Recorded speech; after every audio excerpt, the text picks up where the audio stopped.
Hello दोस्तों, मैं ऋषु सिंह आप सभी का स्वागत करती हूँ अपने यूट्यूब चैनल पे। और आशा करती हूँ कि आप सब ठीक होंगे और पढ़ाई कर रहे होंगे। और आज का हमारा टॉपिक है आदिकाल पर महत्वपूर्ण प्रश्नोत्तरी भाग 3। तो चलिए शुरू करते हैं। आपका पहला प्रश्न है, निम्नलिखित में से कौन सी रचना शिलांकित है? तो वो है राउलवेल। इसकी रचना रोड़ा नामक कवि ने की है। यह रचना 10वीं 11वीं शताब्दी की गद्य पद्य मिश्रित चंपू काव्य है। नक्सिक वर्णन के श्रृंगार परंपरा का आरंभ राउलवेल से माना जाता है। वर्ण रत्नाकर मैथिली हिंदी में रचित ज्योतिषर ठाकुर की गद्य की प्रथम रचना है। इसका ढांचा विश्वकोशात्मक है। उक्त व्यक्ति प्रकरण दामोदर शर्मा द्वारा रचित व्याकरण ग्रंथ है। अगले क्वेश्चन पे चलते हैं। आदिकालीन साहित्य से संबंधित इनमें से कौन सा कथन सही नहीं है? तो वो है, दोहा कोश और चर्या गीतों की भाषा शैली में कोई अंतर नहीं था। तो दोहा कोश और चर्या गीतों की भाषा शैली में अंतर था, इसलिए ये कथन गलत है। बाकी जो सही है वो है, दोहा आदिकालीन अभ्रंश साहित्य का प्रमुख छंद है। चर्या पद एक प्रकार के गीत होते हैं जो सामान्यतः अनुष्ठान के समय गाए जाते हैं। आदिकालीन बौद्ध सिद्धों ने दोहा कोश के साथ साथ चर्या पदों की रचना भी की। अगले क्वेश्चन पे चलते हैं। रचनाकार और रचनाकार की दृष्टि से कौन सा विकल्प सुमेलित नहीं है? तो वो है प्रबंध चिंतामणि, जो कि लिखा है मेरु तुंग ने। और विनय चंद सूरी ने लिखा है नेमिनाथ चौपई। और पाहुड़ दोहा सही है, इसमें राम सिंह ने ही लिखा है। और नेमिनाथ चरियू भी सही है, हरिभद्र सूरी ने लिखा है।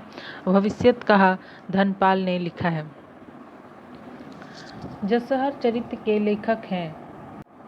जसहर चरित्र के लेखक पुष्पदंत हैं। इनकी अन्य प्रमुख कृतियां हैं महापुराण, रणय कुमार चरियू। महापुराण में 63 महापुरुषों के जीवन चरित्र वर्णित हैं। पुष्पदंत को हिंदी का भवभूति कहा जाता है। निम्नलिखित लेखक एवं उनकी रचनाएं, स्वयंभू का है पौंचरियू, धनपाल का भविष्यत कहा, अब्दुल रहमान का संदेश रासक। दव्य सहापयास नामक अपभ्रंश में लिखित ग्रंथ की रचना किसने की? तो वो हैं देवसेन। देवसेन ने सन 933 ईस्वी में श्रावकाचार्य की रचना की।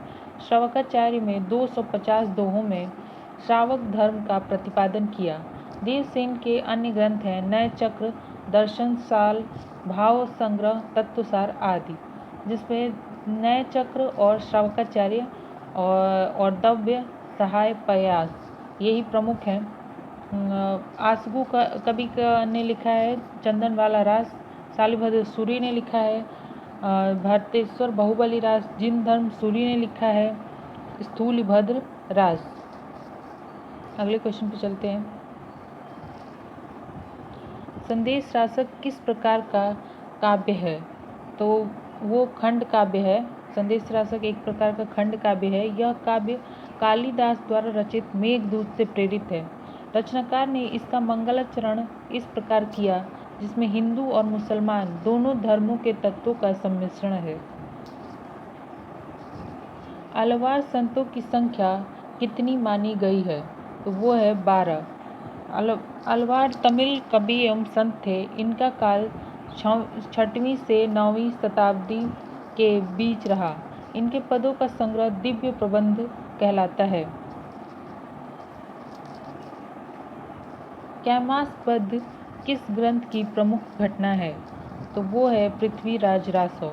कैमास पद पृथ्वीराज रासो ग्रंथ की प्रमुख घटना है। और पृथ्वीराज रासो ग्रंथ के रचनाकार चंद बरदाई हैं। बिसलदेव रासो के रचनाकार हैं नरपति नाल। हुमान रासो के रचनाकार हैं दलपति विजय। और परमाल रासो के रचनाकार हैं जगनिक।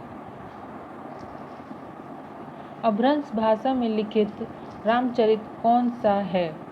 तो अभ्रंश भाषा में लिखित रामचरित पौंचरियू है। पौंचरियू ग्रंथ की रचना स्वयंभू ने किया था।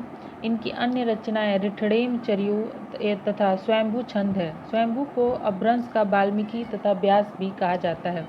स्वयंभू के पौंचरियू को उनके पुत्र त्रिभुवन ने पूरा किया था, जबकि रामायण के रचयिता महर्षि वाल्मीकि एवं रामचंद्रिका के रचयिता केशव दास तथा महापुराण के रचयिता पुष्पदंत हैं। पुस्तक जलहण हृदय चली गजन निर्काज, इस पंक्ति में किस पुस्तक के बारे में संकेत है? तो वो है पृथ्वीराज रासो। पृथ्वीराज रासो इस पुस्तक को चंद्रवरदाई के पुत्र जलहण ने पूर्ण किया। आचार्य रामचंद्र शुक्ल ने पृथ्वीराज रासो को हिंदी का प्रथम महाकाव्य एवं चंद्रवरदाई को हिंदी का प्रथम महाकवि माना है। पृथ्वीराज रासो की भाषा क्या है? तो वो है डिंगल।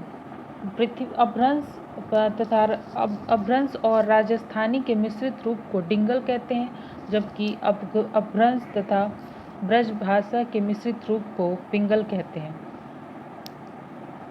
निम्नलिखित में से कौन सी रचना अपभ्रंश के प्रभाव से मुक्त हिंदी की रचना मानी जाती है? तो वो है बिसलदेव रासो। बिसलदेव रासो नरपति नाल द्वारा सन 1212 में रचित एक श्रृंगारिक रचना है। हिंदी में 12 मासा का वर्णन सर्वप्रथम बिसलदेव रासो में मिलता है। ये क्वेश्चन भी आता है कि 12 मासा का वर्णन सर्वप्रथम किस ग्रंथ में मिलता है? तो वो है बिसलदेव रासो। पंडित सल सत्य बखाणे देई बुद्धि बसंत न जाने, यह किसकी काव्य पंक्ति है? तो वो है सरहप्पा की, जो कि आदिकालीन कवि एवं हिंदी के प्रथम कवि माने जाते हैं। आला उदल नामक वीर सरदारों की वीरतापूर्ण लड़ाइयों का वर्णन निम्नलिखित में से किस ग्रंथ में है? तो वो है परमाल रासो, जो कि जगनिक के द्वारा लिखा गया है।